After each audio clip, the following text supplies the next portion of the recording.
भारत के राष्ट्रपतियों को बिहार से गहरा कनेक्शन रहा है। देश के पहले राष्ट्रपति जहां राजेंद्र बाबू बिहार के ही रहने वाले थे, लेकिन कई ऐसे राष्ट्रपति हैं जिनका इस प्रदेश से सीधा कनेक्शन रहा है। कुछ राष्ट्रपतियों का बिहार से गहरा लगाव भी रहा है, किन्हीं का दूर से रिश्ता रहा है तो किन्हीं का डायरेक्ट अटैचमेंट रहा है। ऐसे में हम आपको बिहार कनेक्शन वाले 5 राष्ट्रपतियों के बारे में बताएंगे और इसमें यह बताएंगे कि वे किस तरह से बिहार से जुड़े रहे हैं। पहले बात करते हैं प्रणब मुखर्जी के बारे में। प्रणब मुखर्जी को प्रणब दा भी कहा जाता है। प्रणब दा के नाम से पूरे देश में फेमस थे प्रणब मुखर्जी। ये देश के 13वें राष्ट्रपति हुए थे। इनका बिहार से जबरदस्त लगाव था। प्रणब मुखर्जी साल 2012 से 2017 तक राष्ट्रपति के पद पर आसीन थे। बिहार से गहरा लगाव रहने के कारण ही नीतीश कुमार ने इनका समर्थन किया था और एनडीए में रहते हुए भी जेडीयू ने यूपीए उम्मीदवार के रूप में प्रणब मुखर्जी के लिए वोटिंग की थी। ये अपने राजनीतिक कौशल के लिए जाने जाते थे और ये एकमात्र ऐसे राष्ट्रपति रहे जो प्रधानमंत्री बनने से चूक गए थे। काबिलियत की वजह से ही इन्हें एक साथ 3 मंत्रालयों की जिम्मेदारी मिली थी। प्रणब दा का मुख्यमंत्री नीतीश कुमार के साथ मधुर संबंध था, इसलिए इन्हें जिताने के लिए नीतीश कुमार ने पार्टी से इतर जाकर इनका समर्थन किया था। इतना ही नहीं, वे बिहार में जब भी कोई बड़ा कार्यक्रम कराते थे तो राष्ट्रपति प्रणब मुखर्जी को विशेष रूप से आमंत्रित करते थे। राष्ट्रपति के रूप में प्रणब दा का 2012 से ही बिहार आना शुरू हो गया था और 2017 में तो 2 महीने में ही वे 3 बार आए थे। कार्यकाल पूरा होने के बाद भी वे बिहार आए थे। प्रणब दा का लालू यादव से भी अच्छा संबंध रहा। लालू भी उनसे मिलने जाते थे। 17 अप्रैल 2017 को जब प्रणब दा राष्ट्रपति पद पर रहते हुए बिहार दौरे पर आए थे, तब उन्होंने लालू यादव के दोनों बेटे तेज प्रताप यादव और तेजस्वी यादव से जुड़े प्रसंग को सुनाया था। दरअसल आद्री की ओर से रजत जयंती समारोह का आयोजन किया गया था। कार्यक्रम में मुख्यमंत्री नीतीश कुमार के बगल में ही तत्कालीन उप मुख्यमंत्री तेजस्वी यादव बैठे हुए थे। कार्यक्रम में तेज प्रताप यादव भी थे। तब तेज प्रताप यादव स्वास्थ्य मंत्री थे और प्रणब दा ने तेजस्वी यादव की ओर देखकर पुराने दिनों को याद करते हुए कहा, 90 के दशक में बिहार के मुख्यमंत्री लालू यादव राज्य की योजना पर चर्चा के लिए योजना आयोग आए थे, तो वे अपने साथ दोनों बेटों को भी लेकर आए थे। तब मैं योजना आयोग का उपाध्यक्ष था और इन दोनों बच्चों का ध्यान बटाने के लिए मैंने उन्हें चॉकलेट दिया था। उनका चॉकलेट वाला बयान काफी सुर्खियों में रहा था। अब बात करते हैं देश के तीसरे राष्ट्रपति डॉक्टर जाकिर हुसैन की। इनका बिहार से सीधा कनेक्शन रहा है। ये राष्ट्रपति बनने के पहले कई महत्वपूर्ण पदों पर रहे थे। तब देश में प्रधानमंत्री की कुर्सी पंडित जवाहरलाल नेहरू ने संभाली थी। पंडित नेहरू के कहने पर ही जाकिर हुसैन ने बिहार के राज्यपाल की जिम्मेवारी ली थी। आजादी के बाद ये बिहार के चौथे राज्यपाल थे। इन्होंने 6 जुलाई 1947 को राज्यपाल पद की शपथ ली थी और 11 मई 1962 तक इस पद पर बने रहे। इनका नेहरू से मधुर संबंध था। इस वजह से बिहार के राज्यपाल के पद से हटते ही ये 1962 में उपराष्ट्रपति बन गए। राष्ट्रपति पद पर महज 2 साल ही रह सके।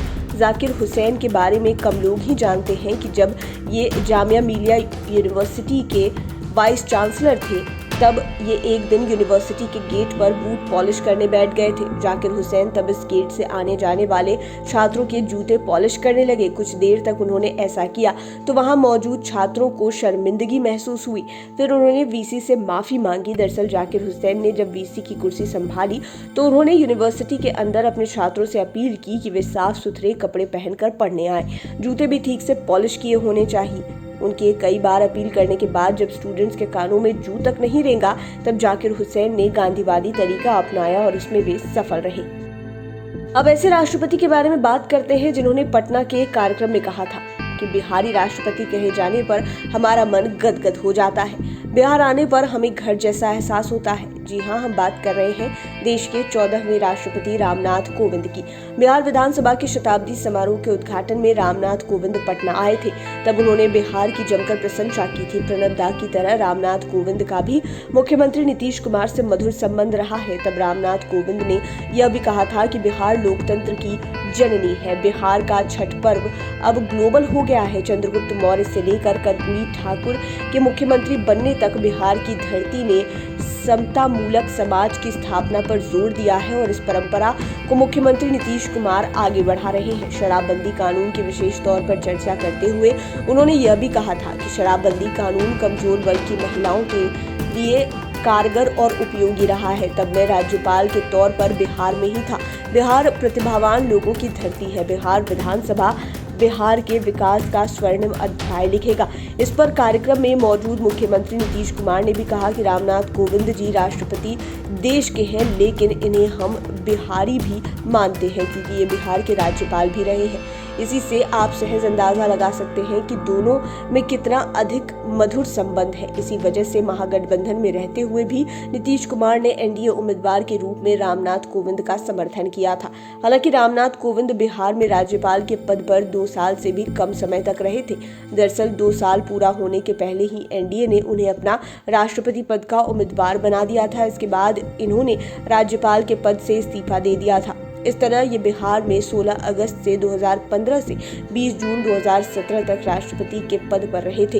राष्ट्रपति पद पर भी इनकी भारी मार्जिन से जीत हुई थी। फिर 25 जुलाई 2017 को रामनाथ कोविंद ने 14वें राष्ट्रपति के रूप में शपथ ली थी। के.आर. नारायणन भले ही देश के पहले दलित राष्ट्रपति बने, लेकिन उनमें विद्वता कूट कर भरी हुई थी। तब इनके भाई ने कहा था, मेरे भाई को शीर्ष पद इसलिए नहीं मिला है क्योंकि वह दलित है। के.आर. नारायणन का भी बिहार से सीधा कनेक्शन तो नहीं है, लेकिन बिहार में राबड़ी सरकार को बचाने के लिए ये याद किए जाते हैं। तब इन्होंने तत्कालीन प्रधानमंत्री अटल बिहारी वाजपेयी के प्रस्ताव को लौटा दिया था और राबड़ी देवी की मुख्यमंत्री वाली कुर्सी बच गई थी। दरअसल भारत में आमतौर पर राष्ट्रपति के पद को महज संवैधानिक पद माना जाता है। कहा जाता है कि वह सिर्फ केंद्र के प्रस्तावों पर मुहर लगाता है। हालांकि के.आर. नारायणन ने कई मौकों पर इस बात को साबित कर दिया कि वह रबर स्टैंप राष्ट्रपति नहीं है। इन्होंने 2 बार कैबिनेट की तरफ से चुनी हुई सरकार को बर्खास्त करने की सिफारिश को लौटा दिया था। उसी 2 प्रस्तावों में एक प्रस्ताव राबड़ी सरकार से जुड़ा हुआ था। केंद्र में अटल बिहारी वाजपेयी प्रधानमंत्री थे। उनकी सरकार ने बिहार में राबड़ी देवी की सरकार को बर्खास्त करने की सिफारिश राष्ट्रपति के पास भेजी थी। तब के.आर. नारायणन ने केंद्र की सिफारिश को मानने से इनकार कर दिया था। दरअसल यह वाकया फरवरी 1999 का है। राबड़ी देवी को मुख्यमंत्री बने मुश्किल 1.5 साल हुए थे। जहानाबाद में 12 दलितों की हत्या हो गई थी। इस पर नरसंहार का आरोप सवर्ण जाति के कुछ लोगों पर लगा। इसे लेकर बिहार में भयंकर बवाल मच गया और उस दौरान पीएम वाजपेयी G15 सम्मेलन में शामिल होने के लिए जमैका गए हुए थे। उनकी गैर मौजूदगी में डिप्टी पीएम लालकृष्ण आडवाणी ने कैबिनेट की बैठक बुलाई और तय किया कि बिहार में राष्ट्रपति शासन लगा दिया जाए। वाजपेयी को फैसले की जानकारी दी गई। हालांकि कहा जाता है कि वाजपेयी जी निजी तौर पर राष्ट्रपति शासन नहीं लगाना चाहते थे। उस वक्त राष्ट्रपति के.आर. नारायणन पश्चिम बंगाल में थे। उन्होंने इस फैसले पर आपत्ति जताई और राष्ट्रपति शासन लगाने के पीछे के लॉजिक को पूछा। एनडीए सरकार ने फौरन गवर्नर सुंदर सिंह भंडारी से एक रिपोर्ट तैयार करवाई, जिसमें कहा गया कि राज्य में कानून व्यवस्था बेहद खराब है। लेकिन केंद्रीय कैबिनेट के प्रस्ताव को तत्कालीन राष्ट्रपति नारायणन ने लौटा दिया। 3 हफ्ते के अंदर ही राबड़ी देवी फिर से मुख्यमंत्री बन गई।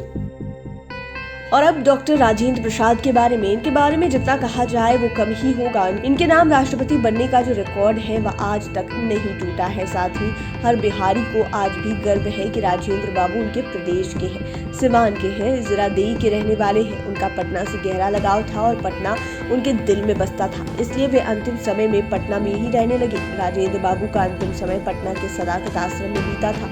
राजेंद्र बाबू के नाम से पहला रिकॉर्ड तो यह है कि वे देश के पहले राष्ट्रपति बने, जबकि दूसरा रिकॉर्ड यह है कि वे लगातार 2 टर्म तक राष्ट्रपति बने रहे। और आज़ादी के 75 साल के बाद भी राजेंद्र बाबू का लगातार 2 टर्म वाला रिकॉर्ड अभी बरकरार है। ये पहली बार 26 जनवरी 1950 को संवैधानिक रूप से राष्ट्रपति बने। तब इन्हें 21 तोपों की सलामी दी गई, लेकिन ये विधिवत 1952 में राष्ट्रपति बने थे। तब देश में पहली चुनी हुई सरकार थी। दूसरी बार 1957 में राष्ट्रपति बने। 1962 में इनका कार्यकाल पूरा होने के बाद ये रहने के लिए पटना आ गए थे। दोनों ही बार ये तत्कालीन प्रधानमंत्री जवाहरलाल नेहरू के नहीं चाहने के बाद भी इस पद पर आसीन हुए थे। हालांकि ये चाहते तो तीसरी बार भी राष्ट्रपति बन जाते, क्योंकि उस समय भी बहुमत इनके साथ थी। लेकिन राजेंद्र बाबू ने स्वेच्छा से इस पद को त्याग दिया। राष्ट्रपति बनने के पहले भी ये हमेशा बिहार के विकास को लेकर रणनीतियां बनाते रहे थे। उम्मीद है ये वीडियो आपको पसंद आया होगा। इसी तरह के वीडियोस के लिए हमारे चैनल 5 PM को सब्सक्राइब कर लें, साथ ही फेसबुक पेज को भी लाइक करें। धन्यवाद।